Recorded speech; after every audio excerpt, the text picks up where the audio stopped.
So here's the big question. Can President Trump's really high-stakes last warning actually break through? Can it bring the hostages home and maybe reshape the whole Middle East? Or is this just too extreme to work? That really is the core issue we need to unpack today, isn't it? We're doing this Really? deep dive because, well, we need to analyze the source material that's outlining what looks like a potential second-term foreign policy for President Trump in the Middle East. And it's, let's say, maximalist. Maximalist, okay. Yeah, it seems born from this conviction that the previous approach just didn't cut it, failed miserably, according to the sources.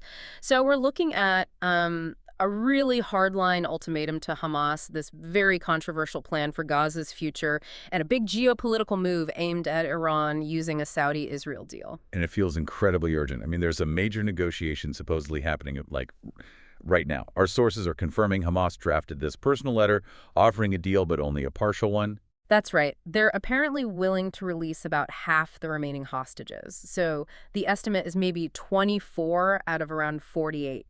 In return, they want a 60-day ceasefire guarantee. It feels like they're trying to pull the president into a direct personal negotiation. But how's the administration reacting to that? Because the strategy sounds pretty uncompromising. Exactly. Even with this offer on the table, the approach is still a hardline. Zero-sum, really. Trump put out what he called his last warning multiple times, actually on Truth Social. The demand, unconditional release, all hostages now, or else face, quote, consequences. So administration officials are already saying this Hamas offer is likely insufficient. Correct. They see it as an unacceptable compromise because it's not the total unconditional release they've demanded. And Trump himself kind of signaled this, didn't he? He noted that getting those last 10 or 20 hostages out, that would require capitulation, and suggests the U.S. isn't going to play along with some drawn-out partial exchange. It really sounds like a deliberate shift, a pivot towards, I don't know, decisiveness. That's the framing. The internal thinking seems to be that the previous administration's way, withholding certain weapons, pushing for ceasefires, was seen as timid and equivocal. The sources we looked at even gave that approach an informal F grade for how it handled the Israeli-Palestinian conflict early on. So this maximalism, it's presented as a direct reaction to that perceived failure. Okay, let's dig into that foundational shift then. This whole hardline stance on Israel and the hostages, it seems built on giving just massive immediate support, unrestricted support, as the sources put it. Absolutely right. And it's not just talk. The support is tangible, immediate. We're talking about authorizing the release of those 2,000-pound bombs that were previously held back. That carries serious weight geopolitically. Real symbolic weight, yeah. And also notifying Congress about potentially selling Israel about $7.4 billion in weapons. And this isn't just routine aid. It really signals a philosophical change, giving the current Israeli government what they feel they need, no strings attached apparently, to prosecute the war and get to what they call total victory. But what about the risks? Providing that kind of unrestricted support, especially those heavy bombs, isn't there huge potential for diplomatic blowback, international criticism? What do the sources say about balancing that? The sources seem to view it as, well, a necessary trade-off, necessary for deterrence and speed. The core belief appears to be that ambiguity or conditionality just encourages hostility or stalling from the other side. So be completely clear, completely strong. That's the idea. Unequivocally back your ally, Project Sheer Power. The administration seems to think this removes any incentive for Hamas to drag things out. The ultimatum's message is stark. Release the hostages immediately, or the U.S. provides Israel with, quote, everything it needs to finish the job. And a key point here, Israel has apparently accepted these terms. Trump stated, the Israelis have accepted my terms. That really ramps up the pressure, doesn't it? Dramatically. It shifts the focus away from complex give-and-take negotiation and back towards this single goal, unconditional release, backed by the credible threat of overwhelming force. It seems this policy is all about forcing the issue, forcing the adversary's hand to get immediate results. Precisely. And the sources frame this as basically the only viable path left after other, more subtle diplomatic approaches were seen to have failed. Okay, let's pivot now to maybe the most startling part of this whole strategy, the plan for Gaza after the conflict. The sources confirm this idea that the U.S. would actually take over Gaza. Yeah, that's the term used. It's immense. unprecedented, perhaps, and it raises a million logistical questions, obviously. The proposal says the U.S. would own it. Own it. What does that even mean in practice? Well, according to the sources, it means taking responsibility for dismantling all the dangerous stuff, unexploded bombs, weapons caches. Then the plan shifts from security to economic recovery. The U.S. would develop it and specifically create thousands and thousands of jobs. It's a vision of rapid American-led economic rebuilding. Wow. The ambition is huge, like turning it into, what did that supporter say, Mar-a-Lago. Right. Representative Nancy Mace suggested something like, let's turn Gaza into Mar-a-Lago, seeing U.S. control as the route to peace. But that phrase, owning it and securing it, that requires an enormous commitment. What about boots on the ground? American troops. That's the critical question, isn't it? And Trump himself didn't rule it out. He said, we'll do what is necessary. If it's necessary, we'll do that. This is where the maximalist vision hits maybe its biggest practical hurdle. And you saw that friction almost immediately within the GOP, right? Yeah. Mace supporting it, but others raising concerns. Definitely. Allies like Mace saw it as a path forward, but key figures like Senator Lindsey Graham called the idea problematic. Senator Tom Tillis talked about a few kinks in that slinky, specifically pointing to the challenge of sending U.S. troops to take control. What's the thinking behind how the U.S. would own it? Is it like a long-term military occupation? Or some kind of fast-track civilian administration run by contractors? The sources seem to imply a strong presence, yes, but ideally short-term. Focus first on rapid demilitarization, then injecting economic aid and development quickly. But the critics, like Tillis, they really question the political will, the domestic support for sending American soldiers into such a volatile, densely packed place. But even the skeptics agree on the goal, that Hamas needs to be gone. That seems to be the common ground, yes. Ensuring Hamas can never operate there again. The debate is really about the method, the feasibility of the U.S. directly taking control versus maybe other options, not about the need to dismantle the terror group. Okay, so that massive plan for Gaza is one piece.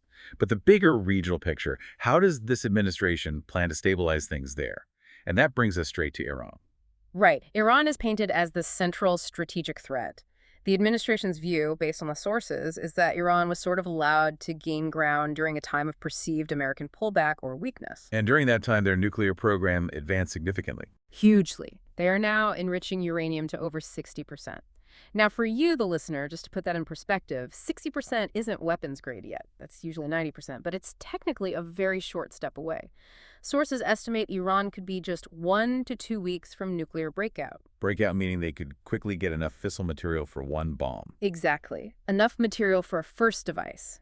So the situation demands, in this view, immediate and powerful deterrence. And the tool chosen for that deterrence is a huge diplomatic play, the Saudi-Israel peace deal. That normalization agreement is framed as the absolute key, the great opportunity, they call it, the single most important move to prevent a nuclear Iran and basically reset regional deterrence. How does that work strategically?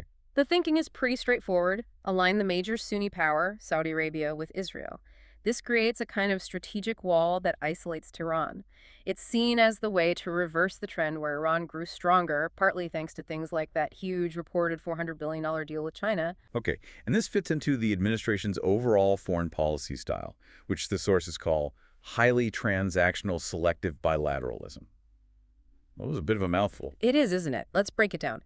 Transactional means focused on deals, specific outcomes. Selective means picking your partners, not trying to work with everyone. And bilateralism means favoring deals between two countries, or maybe a small group, over large multilateral organizations like the UN. So faster deals with key partners, avoiding big committees. Essentially, yes.